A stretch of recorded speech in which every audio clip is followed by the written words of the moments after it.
everyone, I'm Captain Logan. Welcome once again to Pop Culture Comics in Overland Park, Kansas. It's time for my comic book picks of the week. As always, I'm going to bring you a DC pick, a Marvel pick, a kids pick, and an Indy pick. Let's start it off with DC this week, Green Lantern number 2. I know, I'm not a Green Lantern fan.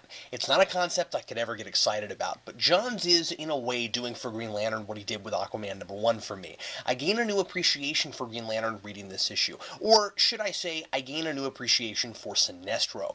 I'm never going to get real jazzed about the idea of cosmic space police. It's just not my thing. But Sinestro was a really complex guy. Apparently, in issue 1, he became a Green Lantern again, and now he's on Earth. At first, it seems just to taunt Hal Jordan about how he's been stripped of his powers and Green Lantern status. And then we find he's here to teach Jordan a lesson. If this were just your average superhero book, Jordan would at some point get the upper hand on Sinestro and teach him a lesson and prove that he's really worthy to be a Green Lantern. But this issue really makes you question a lot of things. Maybe Hal Jordan really doesn't make any sense as a Green Lantern. Maybe Sinestro really is a lot more than just a guy who got too much power, got greedy with it, and went off on his own. He really seems to have a point that Hal Jordan doesn't have enough initiative or ambition. He says that the power of the ring gives the wearer the chance to change the universe for the better. He spells out what's wrong with the Earth compared to his own homeworld and tells Jordan that he never did anything about it. He even challenges the concept of the superhero, saying that Green Lanterns are more than costume saviors. So he gives Jordan a new ring, but its powers are limited. It can only do what Sinestro wants it to do. Sinestro obviously isn't just suddenly the good guy here either. Things aren't black and white at all. And I'm actually intrigued enough that I'd like to see where this new arrangement goes and ultimately what these two men are going to learn from each other. Plus, there's some truly thrilling action in this issue, and it's wonderfully unpredictable. The only complaint I have is that it's fairly short, and a couple pages are wasted with big epic Green Lantern poses where it could have used a little more story. They're really well-drawn big epic Green Lantern poses, though. So, yep, really unusual for me, but I'm absolutely recommending Green Lantern this week. And my Marvel pick for this week is Ultimate Comics X-Men number 2. The Ultimate Universe is a pretty dark and generally unpleasant place to live in right now if you're a mutant. After Magneto attacked New York, there's been a no-tolerance policy against mutants, so if they don't come forward and they're found, they're killed on sight. And it's illegal to kill them no matter who you are. It's ultra complicated morally and politically, considering that it was a secret government project to create mutants in the first place.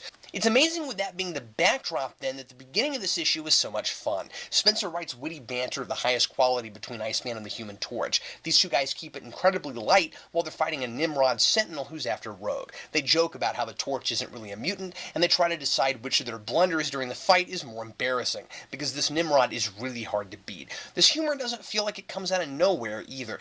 The heavy themes and the danger are still there, but these guys are both classically, even in the regular Marvel U, the kind of guys who use humor as a defense mechanism in impossible and frightening situations. I really love these two together and wouldn't mind reading a whole book about them. There's a really interesting religious component introduced here, too. Both Rogue and Reverend Stryker think they're sent by God, but to do opposite things. Reverend Stryker, who's dressed like a sentinel and is as much or more creepy than his father ever was. And the questioning Professor X's mantra of mutants being the tomorrow people, because tomorrow never seems to come, is really profound, especially with this context. A very dense and complex comic. I'm enjoying it as much as I'm enjoying Ultimate Spider-Man. I'm seeing a theme of 2s running this week. Here is Buffy the Vampire Slayer Season 9, number 2 from Dark Horse. I'm really enjoying this new status quo. The Angel and Faith title is doing cool things with the premise of all magic being cut off from the world, with Angel coming up with a method to bring Giles back to life without being able to use spells, and what's going on here is equally intriguing. I feel like this series is doing just what the TV show would do with an idea like this, delving into these very established and fleshed out characters and seeing how the new state of things would affect everyone. It's allowing all of Buffy's friends, Willow, Xander, etc., to try, finally, to have normal lives. There are still supernatural creatures, but a lot fewer scary things to combat with no one able to do magic, and it would be a lot more dangerous for the others to be involved now that Willow can't do magic. But things have gone full circle for Buffy, who's still the Slayer, and there's a big emphasis on how she's the only one again. She's also broke again, and there's a somewhat amusing and somewhat sad subplot about her having to cough up loan payments for the brief time she went to college and never graduated to a demon. I love how both the Buffy and Angel titles, even more than what I read of Season 8, seem to be rooted in not just events from the TV series, but also the big ideas from those shows. Buffy and Willow's contrast is really strong. Willow somewhat envies Buffy for keeping her powers while she's lost hers, feeling useless in the good fight she was a part of for so long. And Buffy wishes that when she destroyed the seed, her powers had gone with all the magic, so she too could try her hand at a normal life. The mystery being set up is also really intriguing, and I like that it's rooted again in vampires. Things are kind of back to the basics in that way, except when Buffy discovers that vampires are somehow being killed without disappearing in a puff of smoke, we realize it's a lot more complicated than that. I don't care for the art quite as much as the art in Angel. I don't think the faces are quite as distinct, and sometimes it takes me a minute to figure out who's supposed to be whom. But the layouts are quite cinematic, and it looks very much like a storyboard for an episode, which I really like. I wasn't sure I was going to keep up with this after the first issue, but now I'm really intrigued. Give it a shot if, like me, you weren't sure about it. I think this issue might win you over. And my kids' pick for the week is DuckTales number 5 from Kaboom. Wow, this brought back some memories. I've heard some great things about the DuckTales and Darkwing Duck comics from Kaboom, but hadn't given them a shot before this, and there's a lot of stuff in this issue I haven't seen or thought about since I was like 8. I gotta admit, I got a little excited to see the Gizmo Duck suit again. There's a new story arc starting here, so it's a perfect jumping on point. It reads like a big crossover event. Every Disney duck seems to be here. The main players are Scrooge, Darkwing, and the Launchpad, with Magica Dispel and the Phantom Blot teaming up as the main villains. And there are other surprise villains and heroes I won't give away. Like a lot of these comics based on old cartoon shows, a lot of the enjoyment factor, at least for adults my age, is in nostalgia.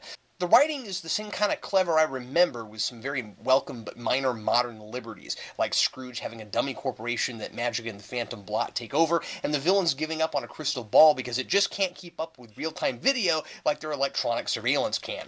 There's something here for kids and adults alike, and probably the biggest selling point is seeing Scrooge and Darkwing's interactions and how faithful they are to how I remember them. At one point, Scrooge looks at Darkwing and seriously asks him if there's any money in the superhero business. The art is bright, rich, detailed, and energetic. It looks just like the art in the animation and makes me miss shows that look like this. I'm surprised by how much I enjoyed this. For adults that grew up with Disney, it'll take you back, and for kids, it'll feel fresh and new, because there's really nothing like this on television anymore.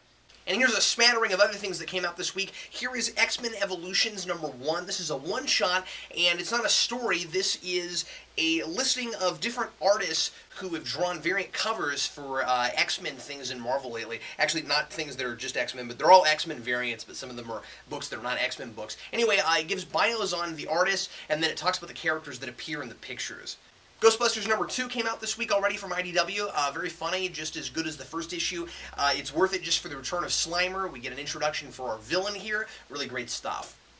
Amazing Spider-Man 671. This is Spider Island number 5, counting down to the conclusion. Lots of fun, unpredictable stuff going on here. Lots of characters I didn't expect to see. One character in particular pops up briefly that is probably going to be a major player after this. I'm really excited to see him. First time in a long time. Not going to tell you who it is. This was really quite great, and I'm looking forward to seeing how this all finishes up. Super Dinosaur number 5, finally the big showdown with Maximus. This is, of course, as always, good for kids and for adults, and best art and best action in the series so far.